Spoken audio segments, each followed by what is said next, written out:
Siamo con Greta Ganassi, che non è soltanto la saracinesca della porta della rotellistica scandianese, anche se tentenni con la testa, però è stata impegnativa questa partita. Sì. Sì, siamo state molto in difesa, abbiamo subito un po' all'inizio, però diciamo che siamo soddisfatte di come abbiamo giocato oggi, perché abbiamo provato anche ad attaccare di più, siamo riusciti a fare un gol nel secondo tempo e sì, abbiamo provato qualcosa di nuovo, qualcosa ci è venuto, qualcosa no, però Abbiamo visto effettivamente che chiaramente il Matera non avrebbe lasciato niente, nessuno sconto a nessuno assolutamente, però come stavi sottolineando anche tu, la preparazione di partite come quella con la Roller indubbiamente vi impegna maggiormente, non sempre ci si riesce. Gli obiettivi?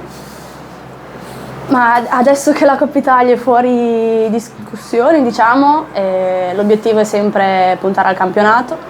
E vabbè, intanto la Final Four forse sarebbe bello anche fare la finale una volta e poi basta, fare sempre meglio, a prescindere dai risultati, giocare sarà sempre meglio. Ti ringraziamo Greta, grazie. Grazie. Complimenti.